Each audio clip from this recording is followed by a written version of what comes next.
So, Dwayne, I just have one question. In this episode, are you going to divulge any criminal career advice? Absolutely. All right. So you'll have to tell me when, because I have a little surprise for you. Oh, you're the I'm best. just saying.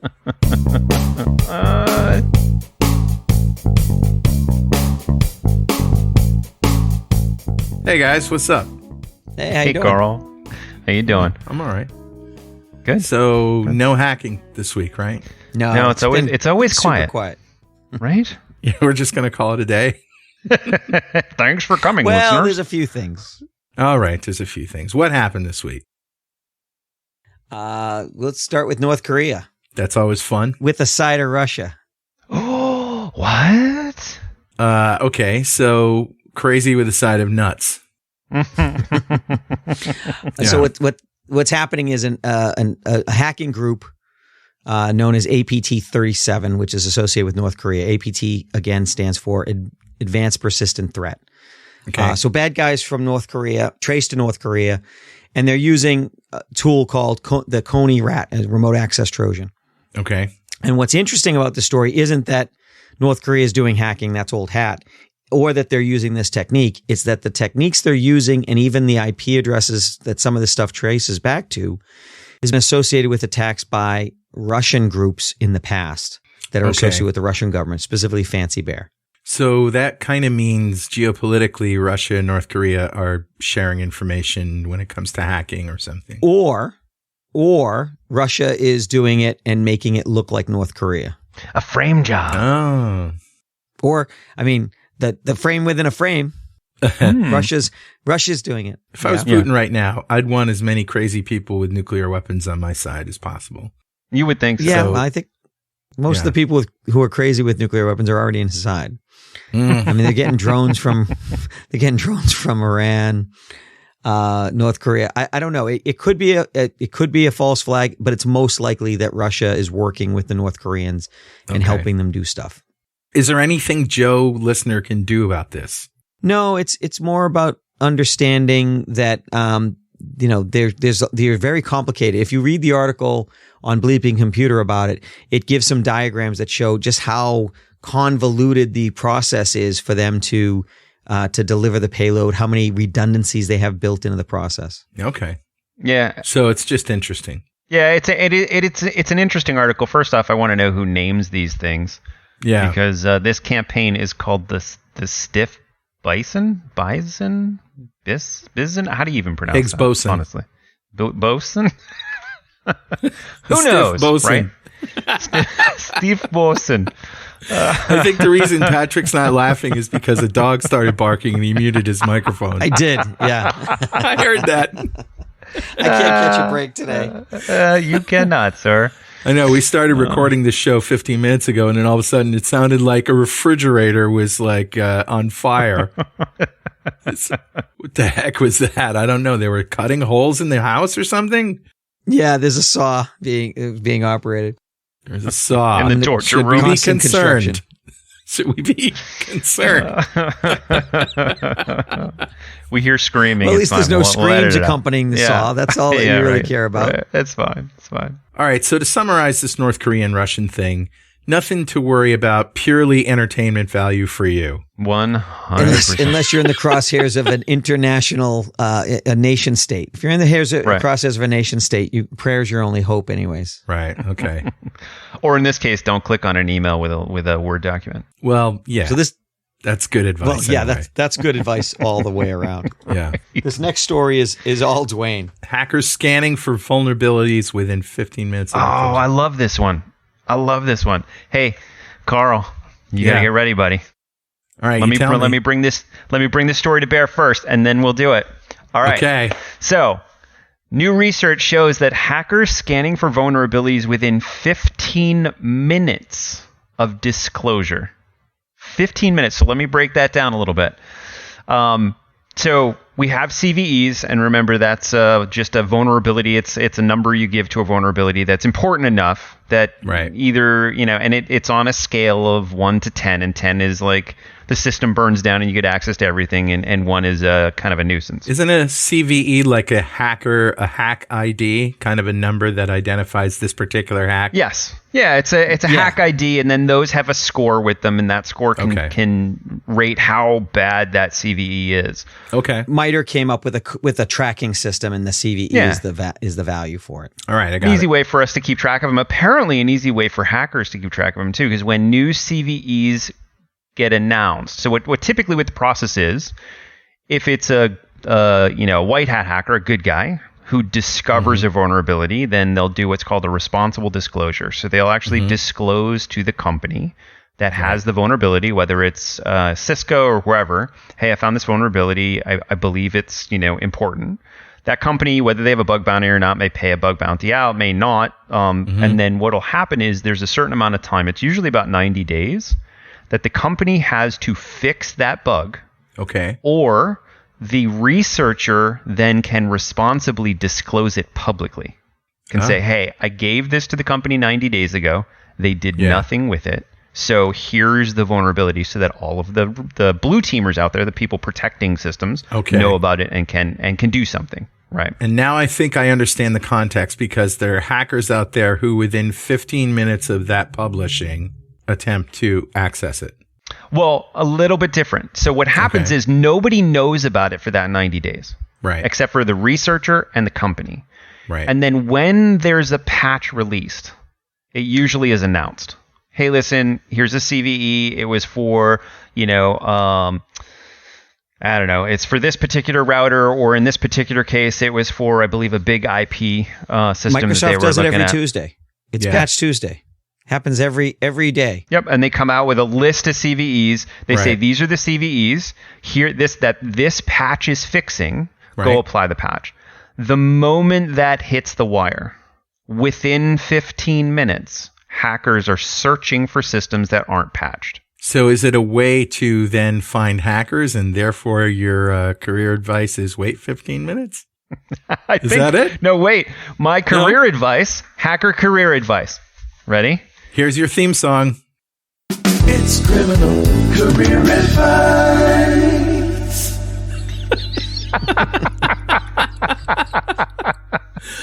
Thank you. No, that's awesome. Wasn't that awesome? That is awesome. That was. You want awesome. to hear it again? I do. I do. It's criminal career advice. My criminal career advice here is be faster than the rest of the hackers. Do it in 10 minutes. Not 15. Because here's the problem. Now administrators are going to patch within 15 minutes, and now you have maybe 10 or 5. Are they, though? Are they really? They're not going to. They're fixing the patch within 15 minutes. Fixing the patch. They're going to think about it. They're going to think about it. Actually, the problem in a large organization, the problem with patching that quickly, as soon as the patch comes out, because we say it all the time on this show, right? Patch. As soon as the patch comes out, just apply it. But the problem with a large organization is you need to be worried about downtime of production systems. So a lot of really large companies go through what's called change control. So the moment a patch comes out, it's Patch Tuesday, yay! Then those large organizations go and schedule outages for those servers, and then they have to supply what patch they want to apply, and then they have to go through a QA process and apply those patches and make sure it doesn't break anything. And then they have to go to a review board that then will review all of the things that need to be changed. And then 7 years later, they decide to apply the patch. So you probably have a little bit more time than 15 minutes, but my career advice is, as a hacker, go faster. But probably less than 15 months. All right, I just don't understand why faster is better. Isn't taking your time better? Why is faster better? No. Well, in what regard? Yeah, I think there are benefits to both. Faster is better because you're going to catch the organizations that didn't patch yet. But slower is better because you're going to catch the organizations that are so sloppy and not managing their environment well enough that you're going to be able to hit them 2 weeks from now and it won't matter. Right. So they would be a cash cow for you. Either way, you're probably okay. Well, right. So let's say you have a really secure organization, like let's say a military or a facilities management system or government system, water treatment system, something that's really well protected and high value. You may have an APT that sits there and waits and doesn't have a hope of getting in normally, but might use that window to get into something that hasn't been patched. Okay. And so it's an actual concern. It's something that maybe some organizations will take systems down between the time that the patches come out for the systems and the time they can get them patched. All right. And the advice for just regular good people who are listening is patch. Patch within 4 minutes. Yeah, they have to patch. They have to really. The advice is allow automatic patching. Here's the thing. It's tough. Dwayne was talking about large organizations where if their servers are down for an hour, they lose $1 million. None of you listening to us, your home systems are in that case. Except maybe you will Richard not lose $1 Campbell. million. I don't think. You don't know that. Even the Bitcoin miners. I'm pretty sure. I've already lost $1 million. So you really, the biggest downside to auto patching is there isn't one. Okay. Really. The biggest, Except for that time that Microsoft did an auto patch, which broke another patch. yes, Yep, it and happens. those are rare. It's They're kind rare. of like the argument of, well, I don't wear a seatbelt because 1 out of 1 million Right. car accidents, the person with the seatbelt is why they died. Right. It's so rare. Right. It's the same thing with patching. You're much less likely to get owned and offline by hacking than you are by auto patching. So auto patch, All and right. it's something that you can enable across almost all systems now. Yeah, I have it on my router. I checked. Awesome. And anytime job. the internet goes down, that's probably why in my house. Yeah. All right. So the next one is about Linux malware. Well, wait a minute. Wait a Am I minute. going to get Tomahawk music? Okay. Actually, you can put in a we get just request. the credits? Can we just get the credits to the Green Beret song? Fighting so. No, you can't sing that. Now I have to pay royalties. Why do you keep picking copywritten music? Good I night. know you can't do that. That's why I write my own. Man. I need to pick something from 1926 or earlier. How about I make up a theme for you? 1812 Overture. You can't. No, No, it's- 1812 is it's- okay. That's It's okay. It's old past the enough. It's out of copyright. Oh, there you go. Tchaikovsky's not coming back from the grave to get me. He might. Because Beethoven rolled over and told him the news. So, All right. so Linux malware. I personally love this because I remember back in the 90s, all the Linux people were going, neener, we don't get bugs. And I was like, well, you just wait until you're as popular as Windows. And so here you go. Linux malware on a rise, reaching all-time high. But I think, and don't correct me if I'm wrong, but I think that this is just because Linux is in use so much, like on cloud computing and They matter now. even on-prem, right? Yeah, it matters now. Yeah. There's a Well, word for and- what you're feeling, Carl. You know what Schadenfreude. the word is? Schadenfreude. Very good. My favorite. Yeah, I love But- Schadenfreude. I love shit. That is Oh. taking delight in the misery of others. That's right. Yes. And it's now an English word stolen from German. Wow. Right, like Frankfurter. That's right. So the other interesting thing a lot of people don't think of in the category of Linux is Android, Oh, yeah, right. right? So Android is a Linux kernel operating system. So all of your phones, all of your IoT devices, all, your TVs, your cameras, all of them are running Linux. Yeah. They're running some form of Squash FS, Is it- BusyBox. Raspbian is as well, right? Yeah. It's all so- a variant of Linux. So when we say like Linux is being used more, it's not like somebody decided to grab the long bearded guys out of the closet and they're now running around throwing, massive Linux hardware all over the place. It's because Linux is visual. such a shuffling through with massive Hey, servers. who wants a Raspberry Pi? I prefer Boston cream. So it's all these IoT devices that are actually jacking up the Linux usage numbers and phones. Well, let's break this down for a second. So there's Windows, which everybody knows. Oh, that's a Windows system. It's Windows Right. 95, Windows 2000, whatever. 95.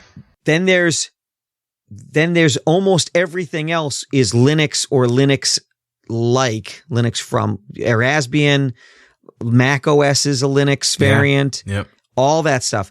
What else is there? Now, I know we've run into routers that were running they weren't Linux operating systems. They're like partial operating systems. So there's some IoT devices that aren't quite Linux. Yeah, just like an embedded OS. Yeah. Yeah. Exactly. Yep. So Yep. those are the only three that I know of. Is there anything else? I don't know. It's probably running in your car. Well, That's got to be a Linux machine. There's the control systems also that are used at like nuclear plants and stuff like that. They run a different OS. PLC controllers and that sort of stuff. But isn't that Linux based or Unix based? I can't imagine a nuclear controller, Linux based, is on any kind of network whatsoever. You'd be surprised. Oh my we're God. not at liberty to talk about that. I can neither confirm nor deny. Should I take Let me out, pick sir? it to see if it's up. Yep, still there. Oh look, pictures of the Red Forest. Now I'm scared. So, well, is that one Unix based? The controller? So they can be. A lot of it's custom code. Unix, they for can those be. who don't know, Yeah. is Linux for Republicans. So What? Bell Did I Labs say something developed offensive? AT&T No. Unix, No. and then Linus Torvald took that basis and created Linux from it, and Linux has been more successful than Unix. Because Unix was what? Expensive. You had to pay for Yeah, it. well, yeah, you did need a license with, but Linux is free. and I think Linus actually took it from Mint OS, something like that. That was actually a spin-off of Unix, which is it's interesting. All right. So anyway, Back in the 70s for people who cared about that. so you got to be careful about Linux malware if you have any kind of Mac or Android phone. If it ain't Windows and you own it, it's probably Linux. Yeah, and Yeah. that's the thing is like I could see, the listeners glazing over if they see, if they're like us and they're watching, exploits fly every day. And you see a bunch for Linux, you go, I don't have any Linux devices. And I can tell you, even in my personal sphere, I'm mostly Windows, right? So I use an iPhone because those are damn hard to break in. Is iOS based on Linux? That's what I was just going to say. It is not. That is one of the exceptions. iOS is a ground up operating system. Wow. Yeah. So, iOS is harder to breach than Android. We've tried. So, we typically use iPhone. You know how I breach the OS? With a hammer. Yeah. With a hammer? Yeah. That usually works. Yeah. That usually works. Get you right inside. Yep. Absolutely. Take You can see all anything the you data. want. It's Yeah, you can a see all great the way. data. And all kidding aside, it's a great way to dispose of a phone if you're thinking of getting rid of it. Put a Yes. nail You're through a it. rageaholic. We have an organization that has a hard drive shredder. I've heard I of don't know if those. They put phones. Yeah, they'll throw a hard drive in and it just punches it right up. Carl. Pretty gnarly. I can't see you. Where? Reminds me of Fargo. I don't Did you pull those I don't out? get Dwayne rid has of a any deck of them. of I just phones. hold on to all of them so that Dwayne they has can never a deck of phones, literally a dozen phones in his hand. And that came out of the drawer of broken dreams, right? It did. Yes. Yeah. One of these days I'll throw them in a fire and I know. I have several myself. yep. But the moral of that story is don't if there's an exploit that comes out for Linux, don't assume that you may not be safe. vulnerable to it because you may be running, a Sony TV that's Turn it off, running turn it Linux on in the again. background. You might be running an Android phone that's running Linux in the background. So Right. there's all sorts. Turn them off, turn them on again. And just in case you thought Windows was exempt from this, oh no. As a matter No of one fact, thought Windows was exempt. Well, I mean, we've been acting that way, haven't we? That Yes. Yes. everything that isn't Windows is Linux and blah blah blah. But as we have been talking about Microsoft Office, which has now become a kind of a pariah in this little milieu, hasn't it? The latest on that is as Microsoft blocks Office macros, hackers find new attack vectors. And I thought Microsoft had not blocked Office macros. What's going on Yes here? and no. Yeah, so Go ahead, that's well, yeah, and I was going to say on our last article, there's something else I want to mention, but we'll hold off for now. All right. We'll hold off. So the macro story, it's interesting. So we on this show have even seen, articles come out. Microsoft announces early this year, we're going to stop macros. Listen, everybody's getting owned by macros. We're just going to do away with them. Mm-hmm. And then we see articles that come out where Microsoft goes, listen, we're backing down from that. We've got a lot of pressure from our corporate, customers. So you know what? We're not going to disable macros. And then just last week, Microsoft came out. There was another article that came out and said, you know what, we are going to block macros. It was like the day that we recorded, like an hour after we finished recording. The day we were recording last week. You know what? I knew that extra listener download was coming from within Microsoft. was the Microsoft product manager for Office. And they said, oh my God, the security this week guys are talking about us. We're doomed. Millions of listeners are going to revolt. They're coming at us with pitchforks. No. Hide. With their Starbucks coffee in Seattle. So now Microsoft is as of July 20th, and I'm literally, so it got to the point where there's so many conflicting articles at this point. We decided just to dig in at Microsoft's site. So Microsoft at doc.microsoft.com, Okay. July 20th, said VB macros are a common way for malicious actors to gain access to deploy malware and ransomware, which we all know. Mm-hmm. Therefore, to help improve Office security, we are changing the default behavior of Office applications to block macros in files from the internet. Okay. So let's break that down a little bit. Wait a minute. I thought they were already if I download a XSLT or whatever from the internet and I load it, editing is not enabled. And does that mean macros are not enabled? No. This is different. That doesn't mean that? Yeah, no. I think this is different. This is saying it will legitimately be blocked and you cannot turn it back on. The screen, you know how at the top of the your Office application, either Word or Excel or whatever, it says this file contains macros or whatever. Do you want to enable them? Yeah. That won't be there anymore. It will say security risk. Microsoft has blocked macros from running from this source file as it is untrusted. And then all you have is a button that says learn more. That's it. You can't enable them. Wow. Now, which is right, which is the way to do it. Which is great. Here's the problem. They have customers. That's a problem. No, here's a problem. And I'm going to give a little hacker advice. Wait a minute. Hang on. It's criminal career advice. Here's your criminal career advice. Okay, so that should come after the advice. Oh, we'll do that too. That might be nice. I like that. Yeah. Okay, so a file that comes from the internet is tagged with a piece of metadata, which is called a mark of the web. Mark of the web means that file, if you were to look at sort of the tagging, the sheen around that file, if you will, it knows it came from the internet. However, there are plenty of ways for you to send a file to somebody that does not get the mark of the web. Right. So by default, if you were to zip something up in, say, a 7-zip, when you unzip it, 7-zip for the longest time wasn't maintaining the mark of the web. The zip file had the mark of the web, but the Word document that came out didn't. If you put it in an ISO and deliver it as an ISO, when you pull the file out of the ISO, it also doesn't get the mark of the web. So, all right, an ISO is a drive image, right? Correct.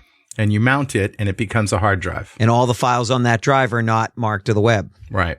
Don't have the mark of the web. Right. So your criminal advice here is, okay, I get it. They're going to disable macros for anything that has mark of the web. We'll now just deliver it without mark of the web. So there you go. There's your criminal advice. It's criminal career advice. Man, I love that little jingle. But I think the advice to the listener is this will help mitigate the easiest of attacks where someone literally just sends you a Word document and you double click on, enable macros and it runs. Yeah. But there are still a lot of social engineering attacks where people will send you a zip file that's password protected and say, hey, here's your invoice for your Netflix account or whatever, for your Amazon purchase. And they tell you to unzip it and give you the password. Right. If you're ever going through those extra steps that you've never gone through before, realize it's somebody trying to manipulate you to do something you probably shouldn't be doing. Just like the terrorists have ruined bringing water through the airport. Right. Files over the internet have been ruined by hackers. Okay. So it's funny you bring up water, though. I was telling my wife, I travel a lot. And I was telling my wife, listen, you can't bring water. We were going to California. And I said, you can't bring water. She said, I can bring water. And I was like, you can't bring water on a plane. She said, yeah, you just freeze it first. And I was like, the TSA is going to pull that water out of your bag. Sure enough, she froze 6 bottles of water And we got through TSA just fine. They're like, oh, it's frozen. It's fine. It's okay. I was You're like, kidding me. no, That's so you crazy. can take frozen water. I was like, that's awesome. Then we get on the plane. And I was like, wait, how do we drink this? You can't drink it. You 'cause it's go to the frozen. bathroom and you run warm water. you warm it up. Yeah, warm it up. Rub 2 sticks together. Yeah, so there you go. You know, the I had something very valuable taken away that barely had any water in it once, and I can't remember what it was. It was like duck fat or some sort of keto thing. I can't remember what it was, but it was really expensive. And ever since then, TSA has stood for toothpaste stealing assholes. To me. And that's how Carl got on the no-fly list. I know they're just doing their job, but come on. I mean, Right. Yeah. Right. and what's the deal? You can buy water after you go through can. the gate. You know, can. That's been cleared water. The reason they don't want you to take water on the plane is because you can mix it with other things on the plane. Mhm. And that's what that guy did, who, he just took regular Well, I old think water. he brought a liquid explosive. I think they're just trying to prevent liquids because. But it was an explosive powder or whatever, and he put the liquid in, and then it became a liquid explosive. He could have just bought water at Hudson News, but you can still do that. That's the news. You can still do that. I just, it's a scam. It turned into a scam to sell more water at airports for $7 a bottle. Yeah, it's working. Do I sound like a grumpy old Patrick? I'm beginning do. to sound like you, My lord. man. Ah. Get off my. You came dangerously close to needing a song. It's terrorist career advice. Don't get me started. That's awesome. All right. So from Microsoft, they're on, they're off, they're off, they're on. What's the deal in the end? I think it's off now. Okay. Yes. I think they've settled on reality, and that therefore macros are off by default. Now, Dwayne, you wanted to say something about the previous article? Oh, I did. All right. So, we talked about how Android devices are Linux and Yeah. Mac devices are Linux, but Windows devices are definitely not Linux. However, we've seen a strain of malware and backdoors written for Linux running on Windows. Yeah, the Why? Linux subsystem for Windows. Yeah. WSL. Windows has a Windows subsystem for Linux. So Right. now on your Windows computer, you can run Linux commands, Linux codes, that sort of stuff.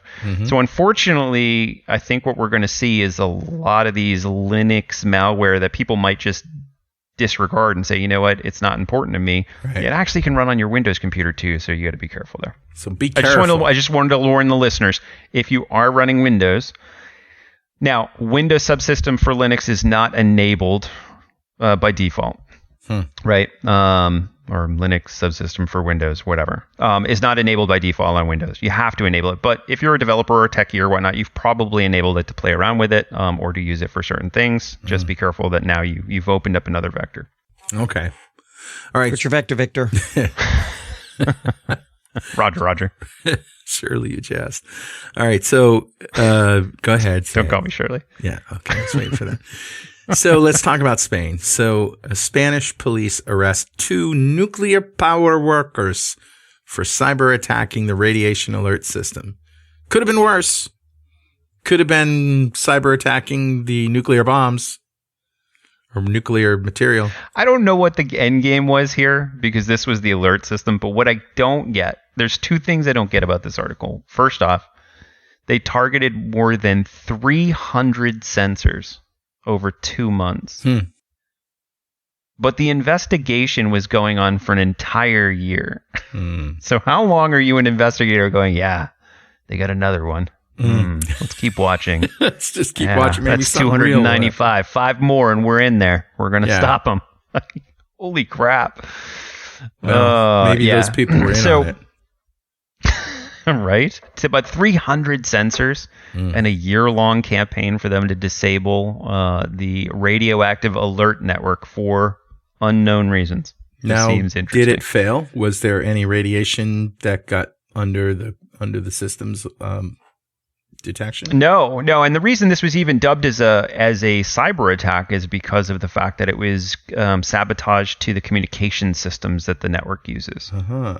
So this is it is a highly targeted attack by two engineers trying to disable the way that these sensors communicate back and forth. It's just, but no end game that it seems, maybe they were thwarted early. I'm not sure, but yeah, just interesting.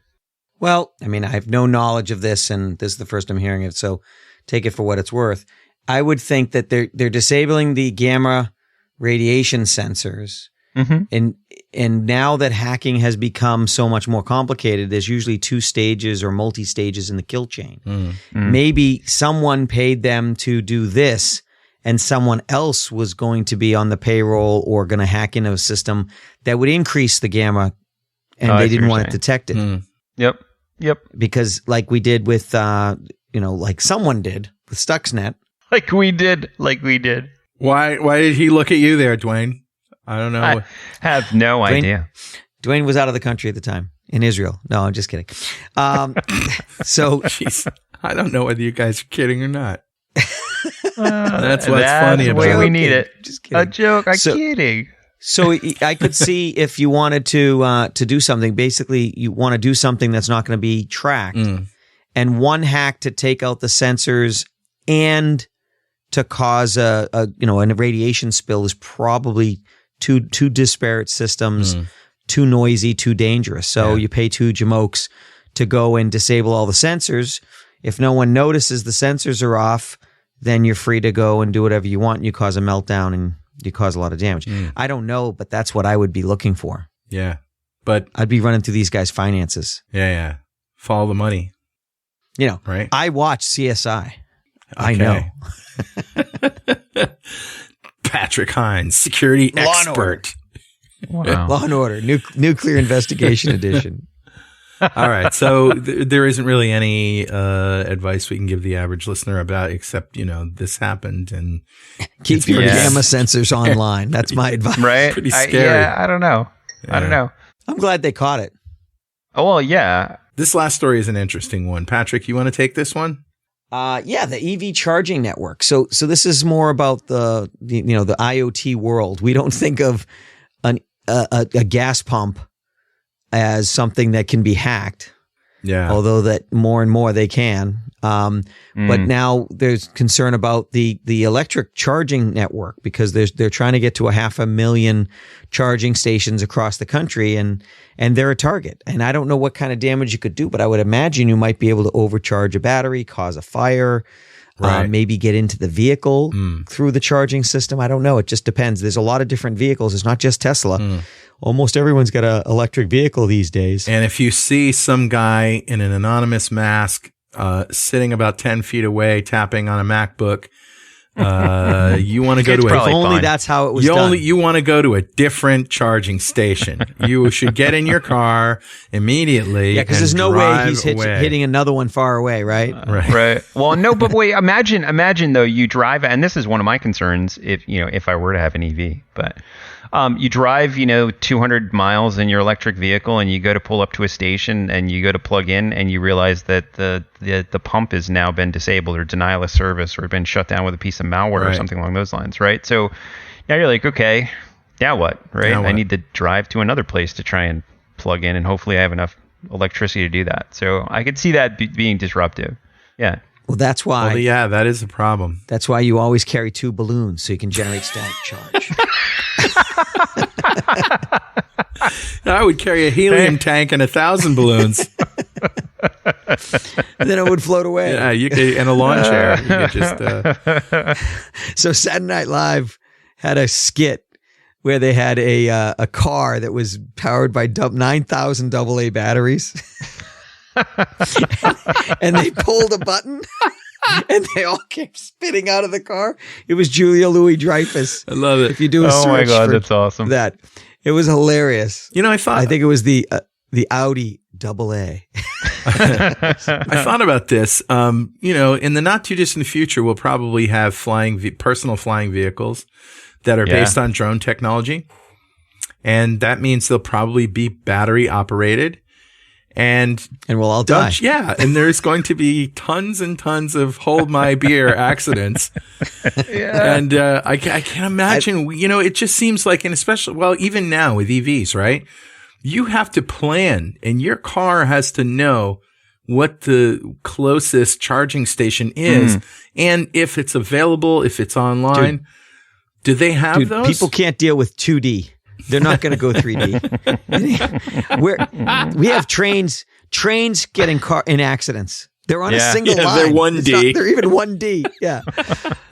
We're not going 3D. It's not all with human turning. operators, at least. No. Yeah, hey, well, maybe they'll make. I think it's maybe gonna they'll make happen. those flying taxis nuclear powered, and they won't need a charge.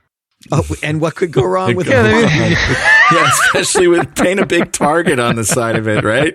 Maybe their gamma sensors will be disabled from Spain. Yeah, maybe. You're making it easier for. Just look for the flying nuclear bomb and drop send a it. missile to it. It's Criminal Career Advice. Oh my God. That's We've got a awesome. pile up in Chicago, over Chicago, and there's no Chicago left. So I don't know. It's going to be interesting to see, but they're going to have to solve those problems, and they might as well solve them now with EVs. Just having them smart enough to know where all the charging stations are and their status. their status. Yeah. Exactly. Oh, I'm sorry, we're 'Cause- closed today. Right. Or Or there's a line and people Yeah. are waiting. Every car can charge in 10 minutes, but there's 15 cars ahead of you. Right. right. That's a big deal. Don't make me go to the airport because I know there's charging stations in the parking lot. You just have to pay for them. Okay, well, that's a show. Thanks, guys. Yes, sir. Good talking to you. Yeah, good talking, Patrick. I like the new look. You look like you're undercover somewhere in an undisclosed location, but I can make out But I some, always expect somebody's going to bust in. I can make out some Wait a books minute, in they're the about to background. fire. Hold on for a second. Let me mute. And I'll come up with your Tomahawk theme song next week. There you go. I hope. Okay. All right. All right. See you guys. Thanks. Bye. Bye, girl. Bye-bye.